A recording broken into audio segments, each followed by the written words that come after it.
जय सत्योम सिद्धाय नमः। मैं मालती सिंह इस वीडियो को देखने वाले सभी दर्शकों का स्वागत करती हूँ। मैं अपने गुरुदेव स्वामी सत्येंद्र साहिब जी के चरण कमलों में नमन करते हुए नाम अपराध सेवा अपराध नामक शीर्षक का भाग 2 आपके सामने प्रस्तुत करती हूँ। भाग 1 पहले प्रस्तुत किया जा चुका है। तो गुरुदेव कहते हैं, प्रणाम करे एक हाथ से चरण छुए एक हाथ, आशीष चाहे कितना मिले पाए आधा हाथ।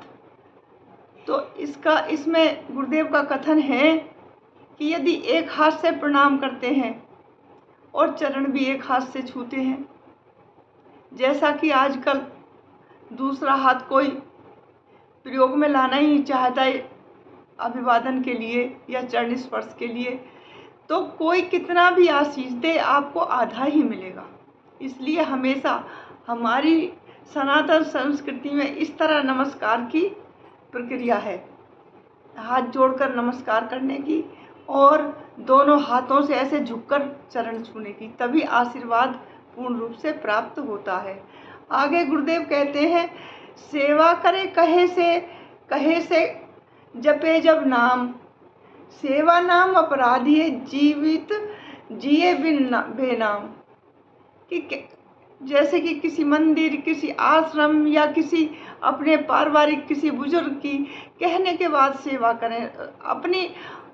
अपनी इंट्यूशन से, अपनी चेतना से न सोचें कि ये हमें करना चाहिए, तो उसका कोई लाभ नहीं है। और कहने से ही जप करें कि भाई कुछ जप कर लो, गुरुदेव कहें बार बार जप करो तब कहें। अपने अंदर कोई भावना पैदा करें, भावना उठे, श्रद्धा ना हो, तो ऐसे ये तो केवल सेवा के नाम पे, जप के नाम पे अपराध है। ऐसे को कोई नाम नहीं मिलता, वो बेनाम ही, मतलब जीवन उनका बेकार है। आगे गुरुदेव कहते हैं, पूजा करते बात करे ध्यान समय खुजलाए, जब समय दृष्टि चंचल करे सिद्धि कभी ना पाए।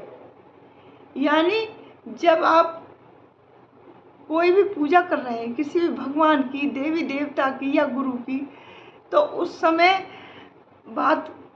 अन्य किसी से बात भी करते जा रहे हैं। और जब ध्यान कर रहे हैं तो उस समय आप अपने शरीर में खुजली पे ध्यान दे रहे हैं। ध्यान में नहीं, खुजली शरीर में हो रही तो उस पर ध्यान कर खुजली कर रहे हैं। और जब करते हुए दृष्टि को इधर उधर कर रहे हैं, शांत नहीं बैठ रहे, तो इनसे कभी भी सिद्धि नहीं पा सकती। क्योंकि सबसे पहले तो अपने शरीर को साधना पड़ता है, अपने मन को एकाग्र करना पड़ता है, तब कहीं सिद्धि की संभावना की जा सकती है, वरना नहीं।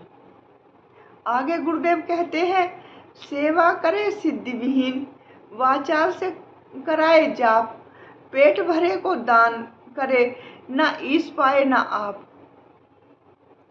गुरुदेव का आशय यह है कि सेवा करे सिद्ध विहीन। वैसे कोई सिद्ध नहीं है, जहाँ सेवा की आवश्यकता नहीं है वहाँ तुम सेवा दे रहे हो। और किसी को भी योग्य मानकर, वाचाल कोई कुछ भी कह रहा मैं सिद्ध हूँ, उनसे आप जाप करा रहे हो।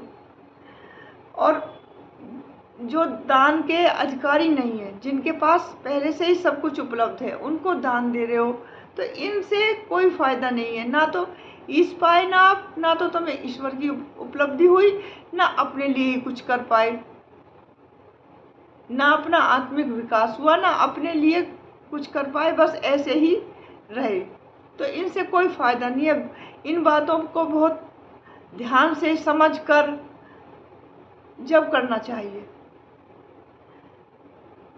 अब आगे कहते हैं गुरुदेव, इष्ट कोई स्तुति अलग, इष्ट रूप मंत्र भिन्न, इष्ट ध्याये बिन मंत्र जपे, नित नित हो मन खिन्न। कहने का आशय यह है, इष्ट कोई यानी ध्यान तो किसी और का कर रहे हो, इष्ट तो किसी और का बना रखा है, और मंत्र किसी और का जप रहे हो। तो और इष्ट ध्याय बिन मंत्र, और जो इष्ट है उसका मंत्र नहीं ध्या रहे, तो इनसे आपको कुछ भी हासिल नहीं होगा। जो तुम्हारा इष्ट है, जिसको तुम अपना ईश्वर मान चुके हो या आराध्य मान चुके हो, उसी के मंत्र का जाप करो। यदि ऐसा नहीं करते कि हम गुरु के पास जा रहे हैं, मंत्र किसी देवी देवता का जप रहे हैं, या गुरु से मंत्र ले लिया और उसको सही से जप नहीं रहे, तो इससे आपका ही मन उदास होगा, खिन्न होगा। तो इसलिए जो भी काम करें उसे पूर्ण निष्ठा, श्रद्धा और प्रेम के साथ करें। चाहे किसी को भी करें, कोई गुरु बनाए, किसी इष्ट का ध्यान करें, लेकिन उसमें पूर्ण समर्पणता के साथ करें। अब शेष अगले भाग में बताया जाएगा। जय गुरुदेव। जय सत्योम सिद्धाय नमः। प्रत्येक समय बोलो तारक नाम, सत्योम सिद्धाय नमः। सत्योम शरणम शांति।